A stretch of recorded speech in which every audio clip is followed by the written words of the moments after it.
Happy New Year, everyone. I'm Natasha Williams. These are your top headlines. Idaho becomes the latest state to signal it will continue accepting refugees for resettlement, despite a presidential order giving state and local governments the ability to refuse them. Governor Brad Little signed off on the request from 2 counties seeking consent for resettlement, joining 30 other governors nationwide.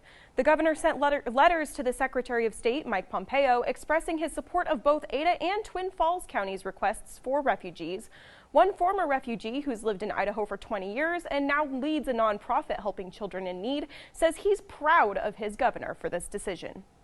It's not only a reflection of what is good and what is right about this country, but it's also something that actually, for a refugee like myself, it makes me have faith again in humanity.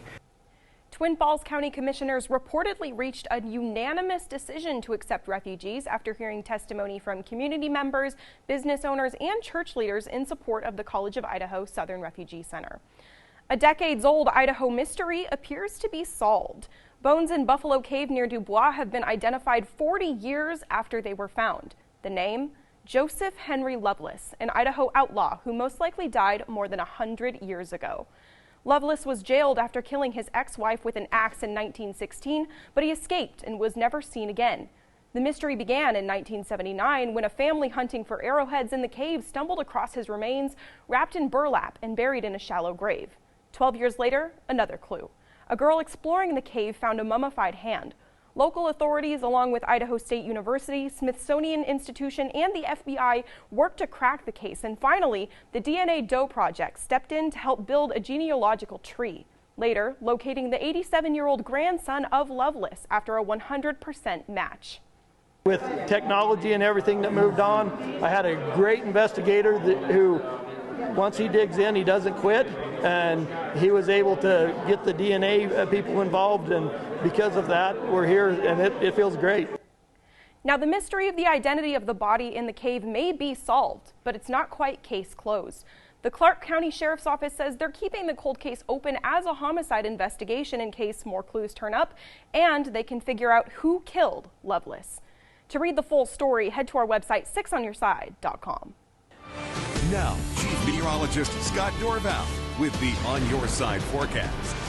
Good afternoon, evening, everybody. We've got temperatures that are on the mild side. It's really turned out to be pretty pleasant. Look at this, 53 degrees in Ontario. Pretty amazing. And we've had some thunderstorms. That's right, lightning and some gusty wind going on. There was a thunderstorm that passed right over Homedale and Marsing with some small hail that's been pushing on down to the south. Temperatures in the mid-40s. A dumping of snow. It is still coming down up in the Central Mountains, close to 14 inches in the ski areas of Tamarack and Brundage Mountain. I'll have to check on Bogus Basin, which has gotten snow as well. Current wind gusts, they're up there, and the strong northwest wind will be blowing through the Treasure Valley. You see 27 to 35 miles per hour with these wind gusts as we have that northwest wind starting to track on through. There's that storm I was talking about going south of Homedale, just north of the Snake River down towards Melba and heading through southern Ada County. Now holding together, it actually had a rotation signature to it, much like you would see in the springtime, so almost a springtime situation. And with the strong ridgetop winds blowing the snow and overloading the snow on top of a weak snowpack, we've got a backcountry avalanche warning.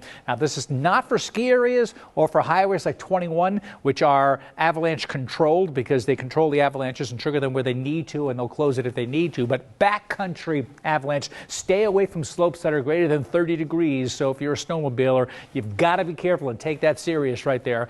More snow continues to fly on in. Snow showers. This winter weather advisory will go till 5 o'clock this evening. And this is about how much more snow over the next, we'll call it, let's see, about another 24 to 30 hours. And 1 inch, 2 inches, some of the higher peaks, 2 to 4 inches of snow. So the skiers will continue to get several more inches of snow throughout the evening hours. In the valley, it's just been rain and mild. My extended forecast for the Treasure Valley, and I haven't updated most of these words here yet, so we'll get rid of the showers for Thursday. But look at these temperatures near 50 on Friday, and a rain-snow mix is possible Saturday. It would be mostly rain showers, of course, with these temperatures as they are. And even later into next week, notice how the temperatures, they cool a bit, but they're still near 40 for highs, and so it's going to be very difficult to get snow to stick on the ground. There's your latest update. I've got another update coming up right here later this evening.